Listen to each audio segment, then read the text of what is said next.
Saudi আরবে অবস্থিত ইসলামের পবিত্র 2 মসজিদ জুমার খুতবা সংক্ষিপ্ত করার নির্দেশ দেওয়া হয়েছে। প্রচণ্ড গরমে ও তীব্র তাপদাহের কারণে চলতি গ্রীষ্মের শেষ পর্যন্ত এই নির্দেশনা মেনে চলতে বলা হয়েছে। এছাড়া এই নির্দেশনায় শুক্রবারের জুমার নামাজের প্রথম ও দ্বিতীয় আজানের মধ্যবর্তী সময়ও কমিয়ে দেওয়া হয়েছে। শনিবার এক প্রতিবেদনে এই তথ্য জানিয়েছে সংবাদ মাধ্যম গালফ নিউজ। প্রতিবেদনে বলা হয়েছে, সৌদি আরবে ইসলামের 2টি পবিত্রতম মসজিদ জুমার নামাজের আগে নির্ধারিত খুতবা চলমান গ্রীষ্ম মৌসুমের শেষ পর্যন্ত সংক্ষিপ্ত করে কয়েক মিনিটের মধ্যেই শেষ করতে হবে। মূলত মধ্যপ্রাচ্যের এই দেশটিতে প্রচণ্ড গরমের মধ্যে মুসল্লিদের সুরক্ষার কথা চিন্তা করে এই সিদ্ধান্ত নেওয়া হয়েছে।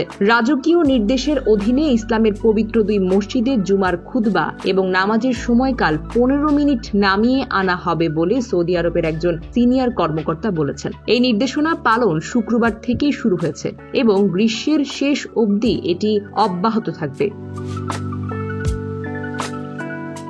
2 পবিত্র মসজিদের ধর্মীয় বিষয়ক প্রেসিডেন্সির প্রধান আব্দুল রহমান আল তুদাইজ বলেছেন, এই পদক্ষেপটি মুসল্লিদের স্বাস্থ্য ও নিরাপত্তা রক্ষায় সৌদি নেতাদের আগ্রহকেই তুলে ধরেছে। এছাড়া এই নির্দেশনাটি জুমার নামাজের জন্য প্রথম আজানকেও বিলম্বিত করবে এবং দ্বিতীয় আজানের মধ্যে সময়কাল 10 মিনিটে কমিয়ে দেওয়া হয়েছে। আগে জুমার খুতবা সাধারণত 30 থেকে 45 মিনিট স্থায়ী হতো। মক্কা, মদিনা, পূর্বাঞ্চলীয় প্রদেশ এবং রিয়াদে এই সপ্তাহে অত্যন্ত বেশি গরম আবহাওয়া অব্যাহত থাকবে বলেও জানানো হয়েছে।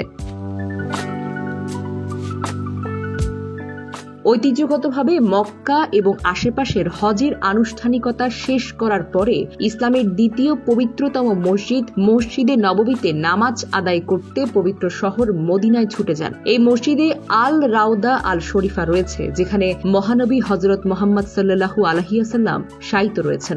এমন অবস্থায় সৌদি কর্তৃপক্ষ বারবার হজযাত্রীদের হাইড্রেট থাকার এবং হিট স্ট্রোক এড়ানোর পরামর্শ দিয়েছেন। এছাড়া মুসল্লিদের পর্যাপ্ত পরিমাণে তরল পানি পান করার, সূর্যের সরাসরি তাপ এড়িয়ে চলার, ছাতা ব্যবহার এবং ছায়াযুক্ত স্থানে নামাজ পড়ার পরামর্শ দেওয়া হয়েছে। News desk, channel 16।